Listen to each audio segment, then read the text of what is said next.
Assalamualaikum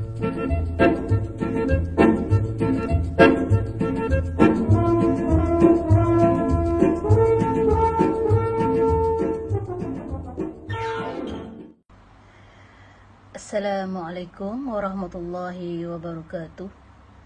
Alhamdulillahirabbil alamin wassalatu wassalamu ala asyrafil anbiya'i wal mursalin wa ala alihi washabbihi ajmain. Alhamdulillah, hari ini kita dapat berjumpa lagi khas murid-murid tahun 6 bagi meneruskan pembelajaran sempena PKPP ini. Kita akan menyambung pelajaran sirah, iaitu tajuk 10 sahabat Nabi yang dijamin masuk syurga. Pada pelajaran yang lepas, saya telah menerangkan mengenai tajuk yang pertama, iaitu sahabat Nabi yang bernama Talhah bin Ubaidillah. Ya, kali ini kita akan mendengar lagi tonton lagi satu video yang bertajuk sahabat Nabi dari khalifah dan sahabat Nabi yang bernama Zubair bin Al-Awwam. Okey, kita pendengarkan dan kita tonton sama-sama. Serial 10 sahabat dijamin masuk surga. Bismillahirrahmanirrahim. Zubair bin Awwam, sang penolong Rasulullah. Sulistyo Wibowo. Ilustrasi novel Varius. Diterbitkan oleh Ziad Book.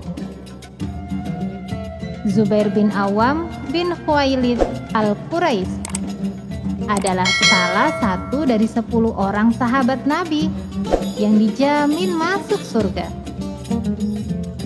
Zubair merupakan sepupu Rasulullah Sallallahu Alaihi Wasallam.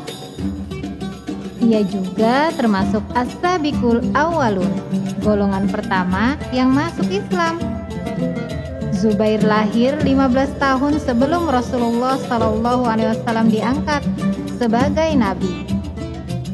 Ayahnya adalah Awwam bin Khuwailid, sedangkan ibunya adalah Safiyah bin Abdul Muthalib.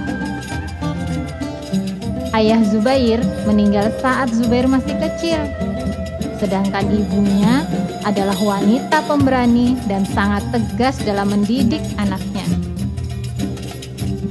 Sejak kecil, ibunya mendidik Zubair agar menjadi laki-laki yang berjiwa besar dan kuat raganya. Zubair merupakan anak yang rajin belajar dan pekerja keras.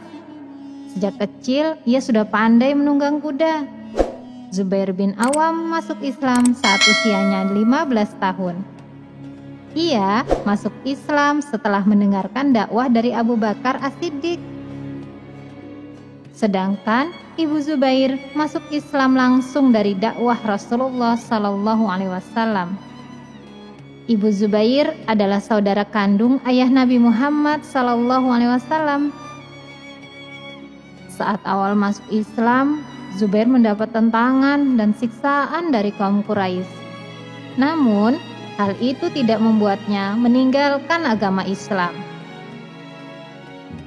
Suatu hari, Zubair mendengar kabar bahwa Rasulullah Sallallahu Alaihi Wasallam diculik oleh kaum Quraisy. Zubair sangat marah. Dia segera mengambil pedang, lalu dia pergi untuk membebaskan Rasulullah Sallallahu Alaihi Wasallam. Zubair menemukan Rasulullah di rumahnya.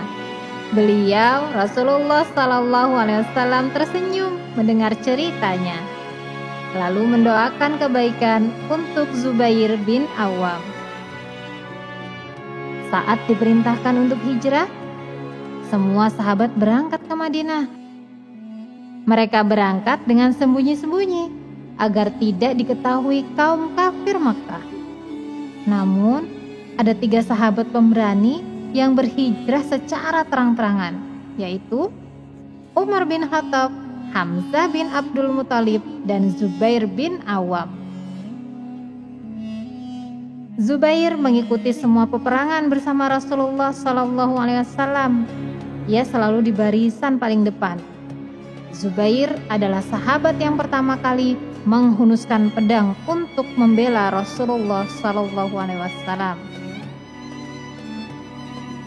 Keberanian Zubair juga terlihat saat perang Badar. Bahkan ia mendapat pujian langsung dari Rasulullah Shallallahu Alaihi Wasallam. Rasulullah memujinya dengan bercerita, "Aku melihat malaikat Jibril datang dan membantu kita dalam memerangi kaum kafir. Jibril datang dengan memakai baju dan surban seperti yang dipakai Zubair bin Awam." Saat perang Khandaq, Rasulullah Shallallahu Alaihi Wasallam meminta Zubair untuk memata-matai musuh. Zubair menjadi mata-mata sebanyak 2-3 kali. Nabi Shallallahu Alaihi Wasallam memuji Zubair dalam sabdanya, "Setiap nabi memiliki pembela atau hawari, dan pembelaku adalah Zubair." Sejak usia 17 tahun, Zubair bin Awam telah menunjukkan keberaniannya dalam memerangi kaum kafir. Dia selalu meletakkan pedang dan tombaknya di atas pundak, sehingga membuat musuh takut saat melihatnya. Ali bin Abi Thalib berkata, "Orang yang paling berani adalah Zubair bin Awam. Dia telah berjihad membela Islam dan menegakkan agama Allah dengan penuh keberanian." Zubair bin Awam adalah seorang pedagang sukses di masanya. Zubair juga sangat dermawan. Di akhir hayatnya, dia mewasiatkan 1/3 harta peninggalannya untuk disedekahkan. Zubair memiliki 1000 pekerja yang mengurus lahan pertaniannya. Hasil pertaniannya semuanya diinfakkan di jalan Islam.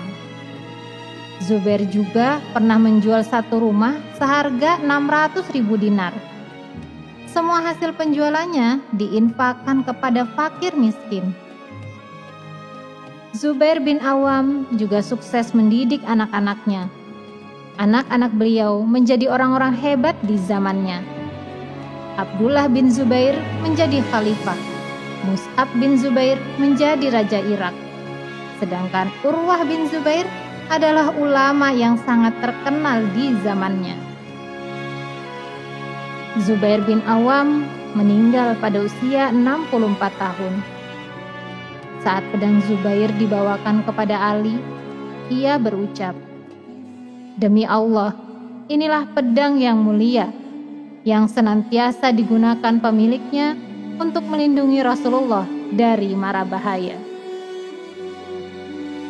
Adik-adik, yuk kita tiru perilaku dan sifat Zubair bin Awam yang berani membela agama, cinta kepada Allah dan Rasul-Nya, dermawan juga pekerja keras. Alhamdulillahirabbil alamin.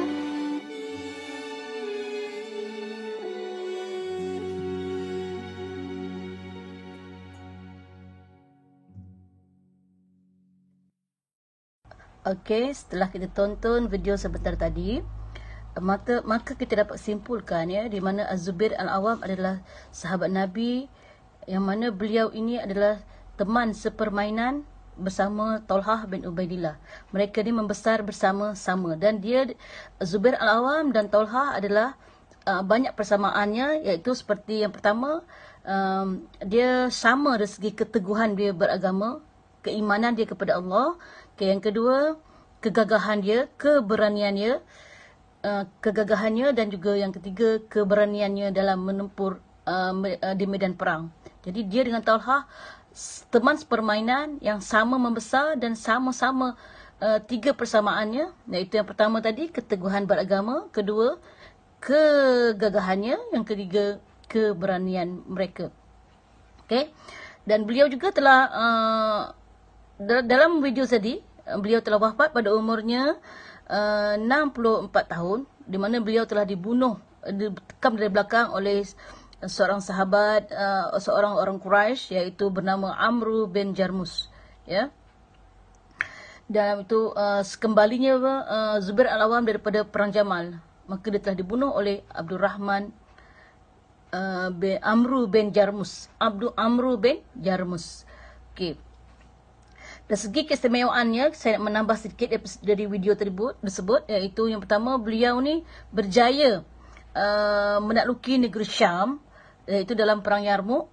Yang kedua, beliau telah berjaya menakluki kota Babylon, ya, yang mana kota Babylon adalah satu kota yang sangat susah untuk diterokai. Maka Zubair bin Awam telah berjaya menembus, menakluki kota Babylon.